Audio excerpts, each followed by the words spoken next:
and I love singing Elvis Presley. Well, bust out one of your favorite ones if you don't mind. Just a couple of bars. You know I can't be found sitting home all alone. If you can't come around, at least please telephone.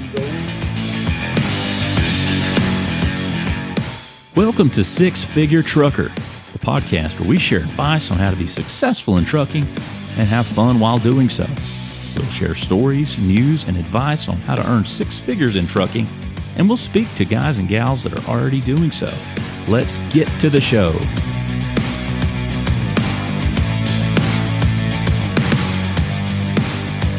Hello, everyone, and welcome to the Six Figure Trucker, brought to you by Norton Transport.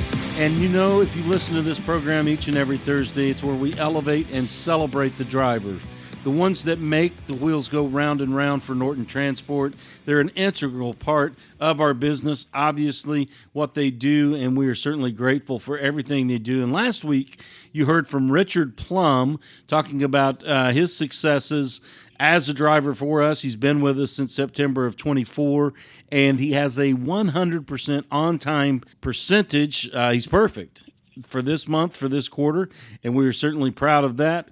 But there's a lot more to Richard than just jumping in a truck and driving and making that transport successful. Richard joins us now. Richard, I think, as you had pointed out last week, you were leaving Chillicothe, Ohio for a short run.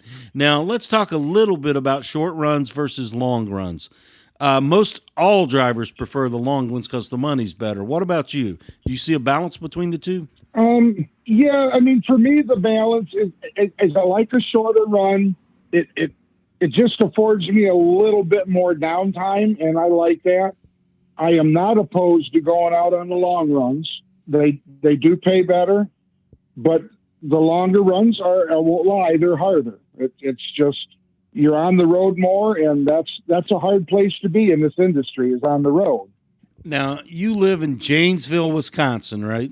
Yes, sir. Now, do you like to be home when you can be home, or do you mind being out on the open road for long periods of time?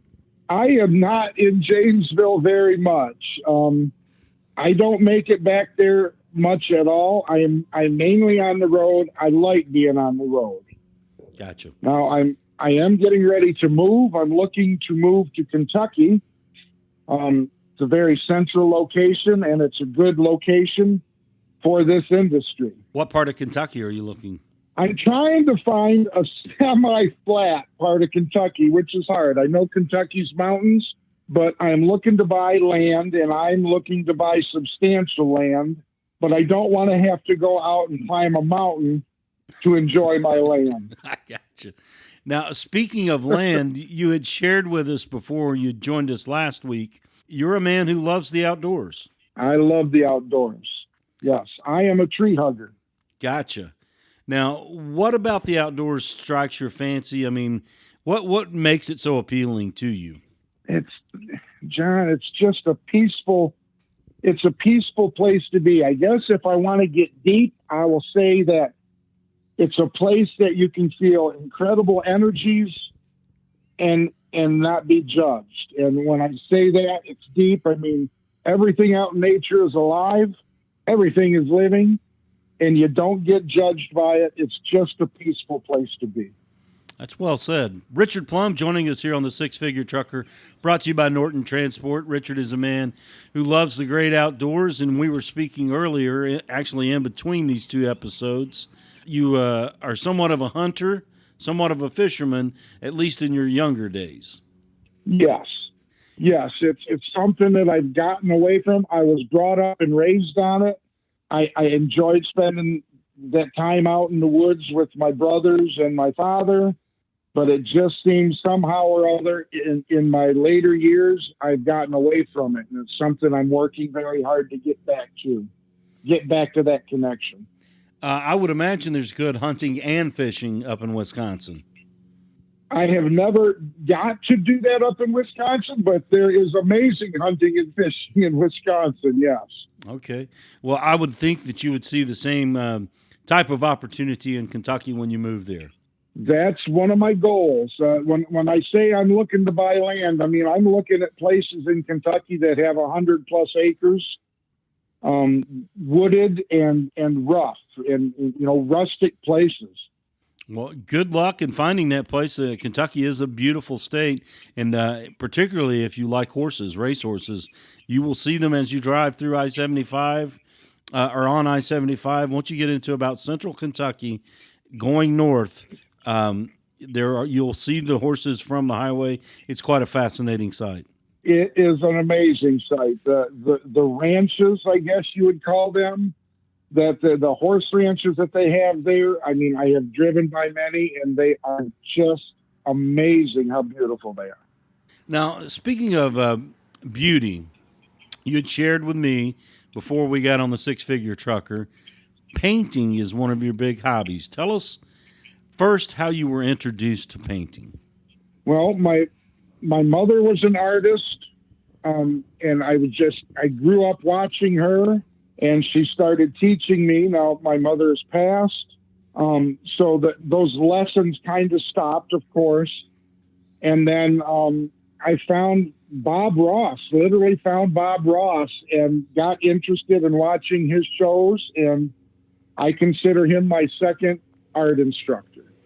Bob Ross, The Joy of Painting, I believe was the name of his show that was on public television. Yes, sir. Now, how old were you when you were introduced to Bob Ross? I was 23 years old when I found Bob Ross. And what was that like? I'm sure if you can remember, you were 23 when you saw him. What was it like as far as, I'm assuming you sat down in front of the television and watched him on the regular? I remember sitting down and I was surfing. I was surfing 2 channels, and I saw that, and I caught it at the right time and saw The Joy of Painting. And I'm like, okay, I want to check this out. And I was just amazed at the very first episode and every episode after, but it's anybody in the world can paint. And that's what he made me realize.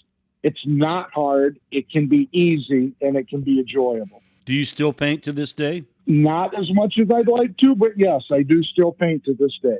Wow, that's great.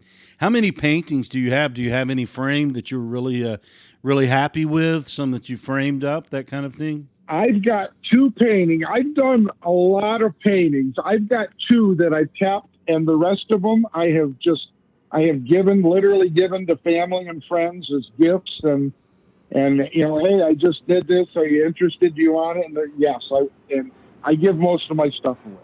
Well, being an outdoorsman and someone who loves nature, that seems to go hand in hand with the type of painting that Bob Ross does. Oh, so it's so connected. It's not even funny. Yes. Now, you and I were talking about Bob Ross himself, which you had heard this, I had heard it, and was able to confirm it before we got on the air here.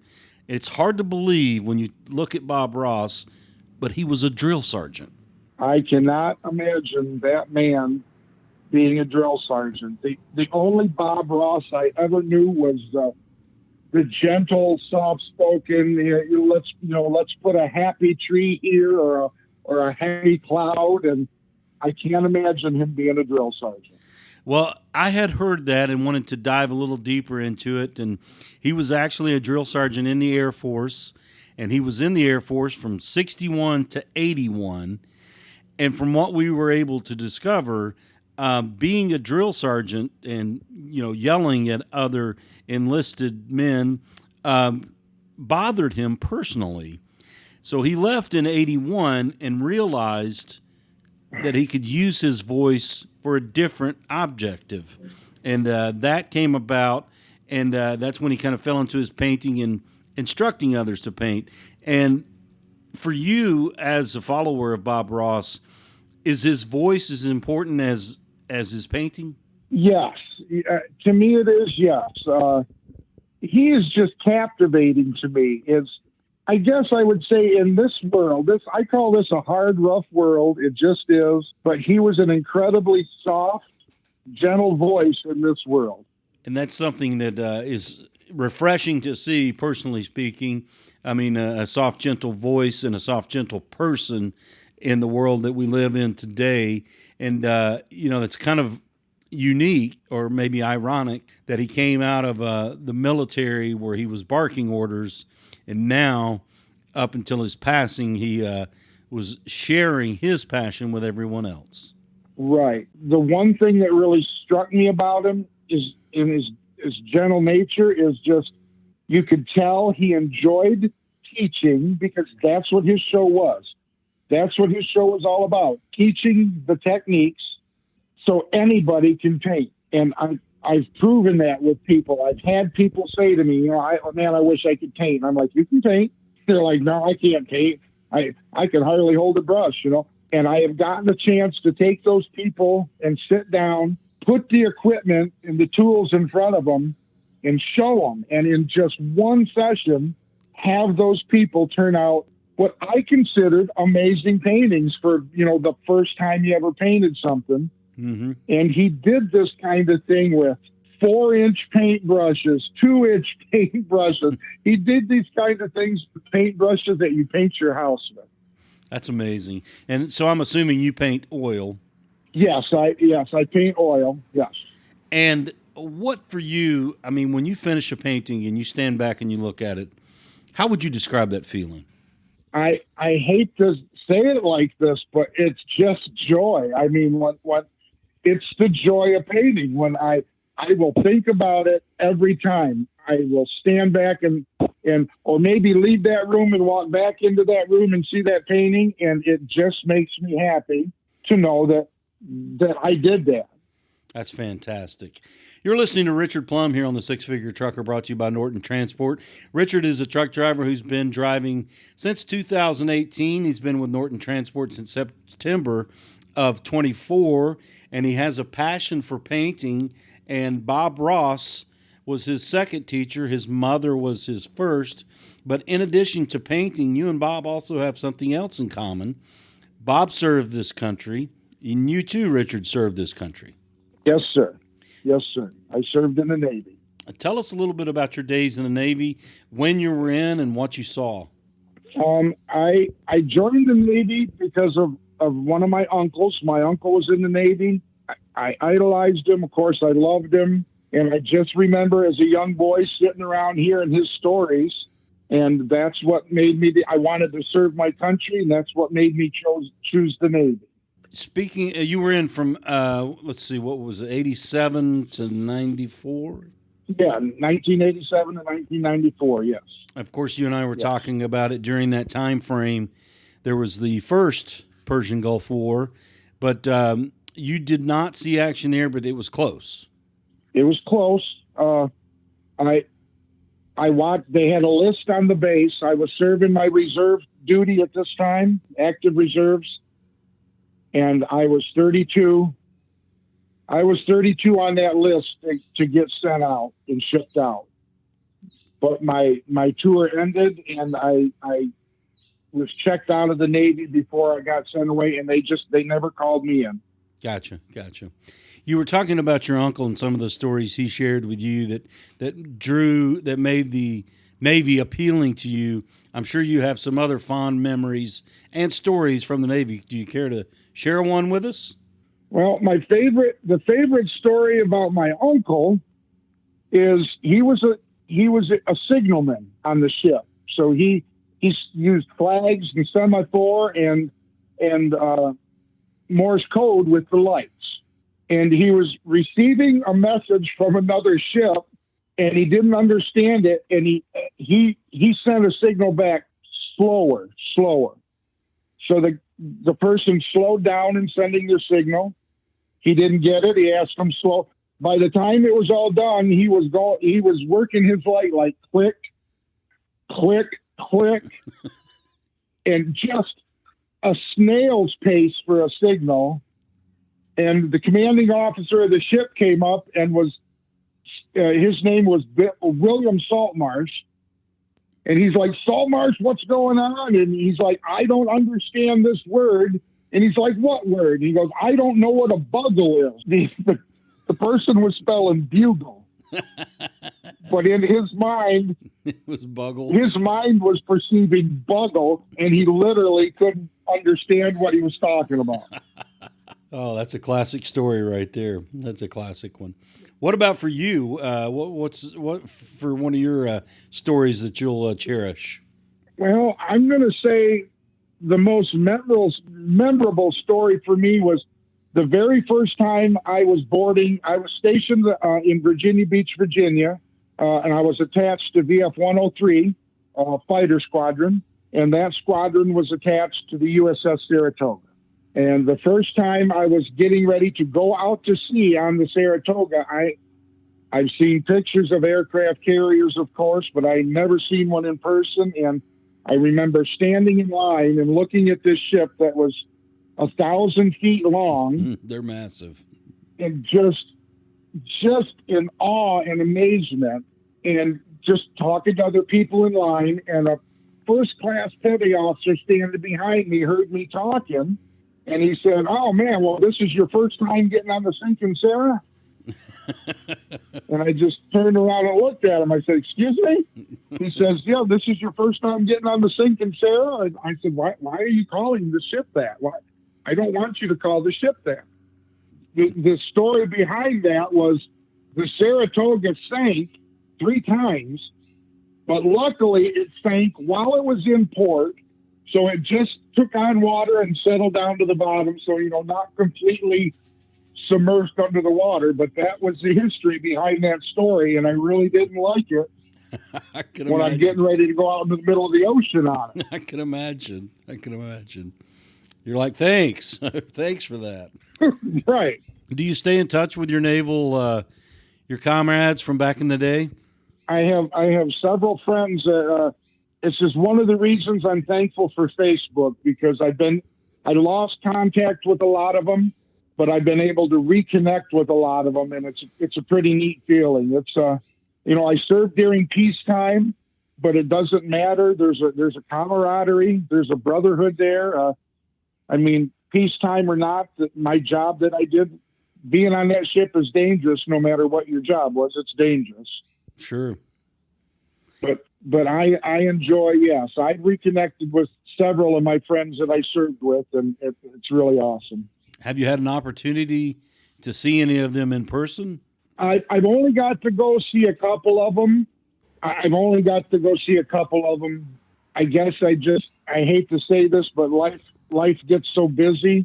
Sure, it does. It does indeed. So I'm just grateful to be able to chat with them. I can just send them a message and chat with them, and I'm grateful for that. Now, we were talking, we've learned a lot more about Richard Plumb here on the Six Figure Trucker, brought to you by Norton Transport. One of your other passions is singing, and you made it very clear that you will not bust out a tune for us here on the podcast. I didn't plan on. Look, John, I am not afraid to sing. I have sang in public. I will bust out a tune. What kind of music do you sing? I'm eclectic, so I love all genres of music. I can usually listen to anything and find something I like, but I'm partial to country, and I'm very partial to Elvis. I love Elvis Presley, and I love singing Elvis Presley. Well, bust out one of your favorite ones, if you don't mind. Just a couple of bars. Well, let's see. My favorite one is, I guess I would say, "Don't Be Cruel," and there's a story behind it, but you know I can't be found sitting home all alone. If you can't come around, at least please telephone. Don't be cruel to a heart that's true. Sounds pretty good. We go. Sounds pretty good, Richard. Sounds pretty good. Well, now, do you sing? Make my living. You make your living in a truck, but you love to sing, huh? My living driving trucks. I'll never make my living singing. I just like to sing, right?